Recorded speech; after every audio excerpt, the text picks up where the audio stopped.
This is part one of a tutorial on how to code the Asteroids game using Scratch on the Scratch website.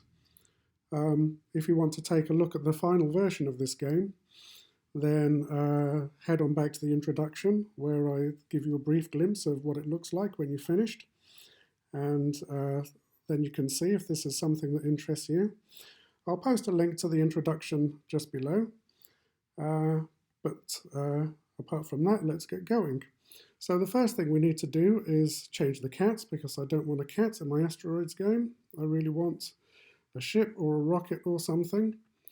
And I know there's one here in the stock sprites. It's not ideal, but it'll do. And I need to just change the costume slightly because the rocket's a bit too big and I want to make it smaller. After I've resized the rocket, I need to make sure that it's back in the center so that when the rocket turns, it turns around the center of the image. And now that I've done that, I need to program the arrow keys to give it some kind of control moving around the screen. And that's basically what the rest of this tutorial is going to be concerned with. So I'm going to program the left arrow key first, and for that I need to go straight to events, and I'm going to choose this so that I can say when the left arrow key is pressed. And of course what I want it to do is to turn left when the left arrow key is pressed. 15 is a bit too much, so I'll change it to 5. But I'd like you to see what happens when I press the arrow key. I'm pressing it and holding it down, and you can see that the ship is turning slowly and it looks rather clunky. Now I know I changed it to 5 degrees, but I don't think that's the reason it's going too slowly and the reason it looks like that. I think that's caused by the fact that it's waiting on the arrow key to do the auto repeat as I'm holding it down. And so I want a much smoother action than that, so I'm going to go down to control and I'm going to get it to repeat until a condition is met. And the condition that I want to be met is that it's going to repeat until the arrow key is not pressed. It's not pressed anymore. And I can do that with the not operator. And I'll change the space here to left arrow. So this roughly translates as repeat until the left arrow key is no longer pressed or not pressed. So it's going to repeat, turning left 5 degrees until it's not pressed anymore. So now when I hold the key down, you can see it's a much smoother action. So I want one of those for the left arrow key, and right click on there, I can duplicate it to the right arrow key. So when the right arrow is no longer pressed, I don't want it to turn left anymore, so I'm going to get it to turn right 5 degrees. So straight away I've got my turning action in place. Now of course the other thing that I need is I need it to move forward when the up arrow key is pressed. So back to events, and when the up arrow key is pressed, I'm going to show you what happens when I just get it to move forward in the way that you would normally do that. So holding down the up arrow, you can see that two problems are occurring. First of all, it's going sideways. That's easy to solve. The other problem is that, like with the turning before, it looks very clunky. And that's not the kind of smooth action I want in an arcade game. So, to stop it from going sideways, I need to go back to the costume, because this is actually pointing 90 degrees. And I want it to point 0. So if I select it, if I hold down the Shift key, I can turn it precisely so that it points 0. And if it's pointing to the right, that is direction 0. So now when I hold down the key, you can see it is moving forward, but it still looks clunky. And in order to fix that clunkiness, instead of having the action happen when I call this arrow key event, I'm actually going to put it inside the proper gaming loop. Okay, so I'm going to get rid of that, and I'll show you what I mean. So to make a gaming loop, the gaming loop starts with a green flag click. So when this green flag is clicked, I want a few things to happen. And first of all, I want the rocket ship to go back to the beginning. And the beginning is the center of the screen, which is 0, 0 in Scratch. And it could be that the rocket is not pointing in the right direction. So when the flag is clicked to begin the game, I want it to point to 0. Now for my gaming loop, it's going to be a repeat that continues forever. And what I want it to do is I want it to move forward forever in this gaming loop. Now this is not going to solve the problem straight away, but you'll see what I mean.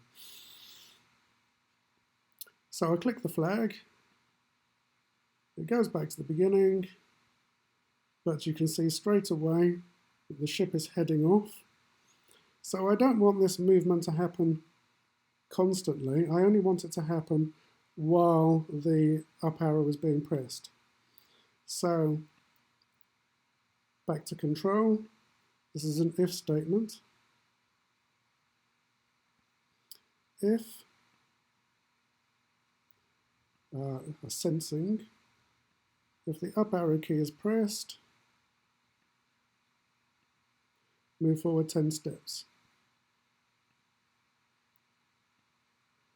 So I haven't pressed the key. Let's see what happens when I press it. There we are. It's moving forward 10 steps.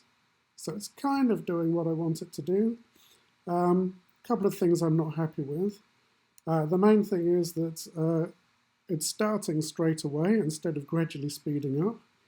And another thing is that it's not gradually slowing down, it's just stopping instantly. And on games like this, you kind of want a smoother action where it gradually speeds up and gradually slows down. Now, in order to achieve that, I have to vary the amount that it moves. So I can't have it moving forward 10 steps every time. So in order to achieve this, I'm going to have to program a new variable. And I need a variable that I'm going to call speed. And it's only going to be used by this sprite, so for accuracy, I'll click for this sprite only. And that needs to go in there. Now at the moment, that variable is 0. So even if I do press the arrow, nothing is going to happen. So in actual fact, I could take this out of here and put it there. And pressing the up arrow still makes nothing happen because the speed is 0. And what I want to happen is the speed is going to change inside this if statement here. So inside this if statement here, what I want to happen is I want this speed variable to change by 1 each time it goes through the loop. So I need to change that to speed. So it's going to do that when the up arrow key is pressed. So let's see what happens. Now you can see that it's speeded up, but it's speeded up way too much to make it uncontrollable. And you can't see this, but I'm no longer pressing the arrow and it's not slowing down at all. So I also need to make some condition whereby it's going to slow down. So that's not actually a standard if statement. What I really want is an if-else. So I'm going to move this code into an if-else statement, get rid of that. So it's still doing the same thing when the arrow key is pressed, but when the arrow key is not pressed, this is where I want the variable to change to slow down. Now to do that, I'm going to set the variable. Not going to use change, I'm going to set, and you'll see why in a minute. So I'm going to use a slightly different method.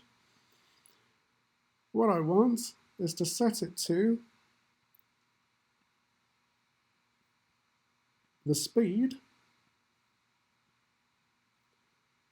times by 0.9.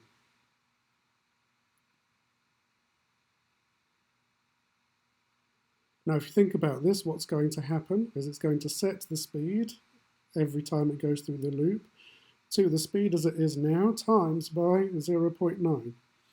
So every time through the gaming loop, it's going to get slower and slower if the up arrow key isn't pressed. So we'll see how that works. Press, let go. Press, let go. Press, let go. It's slowing down a little bit quickly for my liking. So I'm going to make it a bit more, 0.95. So it slows down to a speed that's 0.95 what it was the previous frame. And there we are. Still hitting the edges a little bit, but I'm going to fix the edge hitting later on. But basically now, I have my game controllers intact. So that's the end of this first part of this tutorial. In the next part, I think I'll do the looping so that when the ship goes off the edge, it comes back on the other side, and it'll be much easier to see the controls and how it's working. But here we go, this is what we've got so far. Quite a nice smooth action on the ship. Okay.